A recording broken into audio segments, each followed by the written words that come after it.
دنیا کا نظام نہ دو طریقوں سے چلتا ہے، ایک ہے نظام اسباب اور ایک ہے نظام غیب۔ ایک نظام اسباب سے چلتا ہے کہ آگ جلاتی ہے، پانی ٹھنڈا کرتا ہے، انسان ماں باپ کے ملاپ سے پیدا ہوتا ہے۔ دنیا نظام اسباب سے چلتی ہے اور اسی ترتیب سے نظام آگے چل رہا ہے۔ اور ایک ہے نظام غیب، جب اللہ اپنی رحمت کا فیصلہ فرمائے تو ایک نظام وہ بھی ہے۔ وہ کیسے ہے؟ آگ جلاتی ہے، لیکن جب رب چاہے نا تو حضرت ابراہیم کے لیے ٹھنڈی ہو جاتی ہے۔ یہ کیا ہے؟ یہ نظام غیب۔ نظام اسباب یہ ہے کہ ماں باپ کے ملاپ سے اولاد پیدا ہوتی ہے، اور اگر رب چاہے نا تو حضرت عیسیٰ علیہ السلام کو بغیر باپ کے بھی پیدا فرما دیتا ہے۔ ہم جو مسلمان ہیں نا، ہماری ساری کی ساری توجہ نظام اسباب پہ ہو گئی ہے۔ اسباب پورے جمع کرو، لیکن اپنے رب کی بارگاہ کی طرف رجوع بھی کرو۔ کئی دفعہ نا اسباب سارے بندے کے ہاتھ سے چھوٹ جاتے ہیں، پھر اسے ضرورت ہوتی ہے دست غیب کی، اللہ اس کی مدد کرے۔ جو آیہ کریمہ میں نے قرآن مجید کی پڑھی ہے، اس میں اللہ کریم نے فرمایا یا ایھا الذین آمنوا توبوا الی اللہ توبۃ نصوحا، اے ایمان والو اپنے رب کی طرف رجوع کرو، اپنے رب کی بارگاہ میں توبہ کرو، پر توبہ سچی کرنا، رجوع الی اللہ کرو، اللہ کی طرف رجوع کرو۔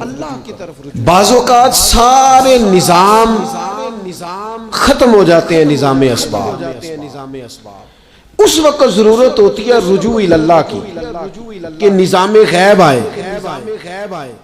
حضرت سارہ رضی اللہ تعالی عنہا جو جناب ابراہیم علیہ السلام کی اہلیہ ہیں، آپ ایک رستے سے گزر رہی تھیں، حضرت ابراہیم علیہ السلام آپ کے ساتھ تھے، تو جس رستے آپ تشریف لے جا رہے تھے اس رستے میں بادشاہ بڑا ظالم تھا۔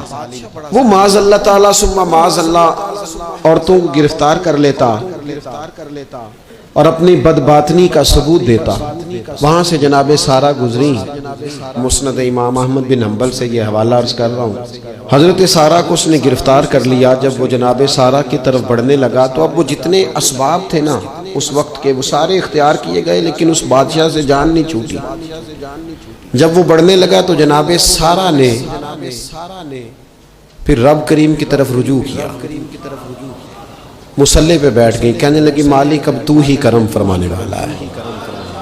آپ نے اس درد سے دعا فرمائی کہ وہ بادشاہ زمین پر بے ہوش ہو کے گرا اور تڑپنے لگا، قریب تھا کہ وہ مر جائے۔ حضرت سارہ پھر مصلی پہ بیٹھی اور اپنے مالک کی بارگاہ میں عرض کرنے لگی مالک اگر یہ مر گیا تو مجھ پہ الزام آئے گا کہ میں نے مارا ہے، اسے مارنا بے ہوش ہی فرما۔ وہ بے ہوش ہو گیا، تھوڑی دیر کے بعد ہوش آیا تو پھر آپ کی طرف بڑھنے لگا، تو آپ نے پھر اللہ کی جانب رجوع کیا۔ جب دوبارہ رب کریم کی جانب رجوع کیا تو پھر وہ بے ہوش ہوا۔ کئی دفعہ وہ کوشش کرتا، لیکن آپ جب اپنے مالک کی بارگاہ میں ہاتھ اٹھاتی تو بے ہوش ہو کے گر پڑتا۔ بالآخر آپ سے معافی بھی مانگی، آپ کو آزاد بھی کیا۔ ایک وقت ایسا آتا ہے جب سارے اسباب جواب دے جاتے۔ ہم مسلمان ملک میں رہتے ہیں، کچھ باتیں بڑی خوب ہیں۔ میں نے دیکھا ہے کہ ڈاکٹر جب سمجھ آتا ہے نا کہ رپورٹس، ادویات، ٹیسٹ اب اس نتیجے پہ پہنچ گئے ہیں کہ شاید یہ مریض بچے گا نہ، تو چونکہ مسلمان ملک ہے تو میرے وطن کے ڈاکٹر ایک خوبصورت جملہ بولتے ہیں، مجھے بڑا پسند ہے۔ وہ یہ نہیں کہتے اب کچھ نہیں ہو سکتا، وہ کہتے ہیں آپ دعا کریں۔ کیا مطلب کہ اب رجوع اللہ کا وقت آ گیا ہے۔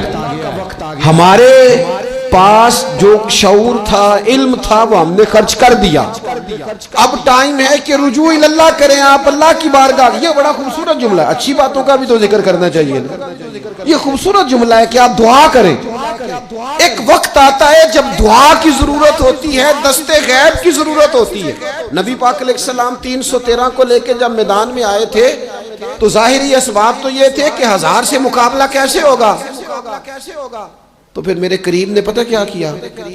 حضور نے پھر رب کریم کی طرف رجوع فرمایا، اور پھر اللہ کی مدد فرشتوں کی صورت میں آئی۔ او میرے دوستو، امت کو ضرورت ہے اس وقت دست غیب کی۔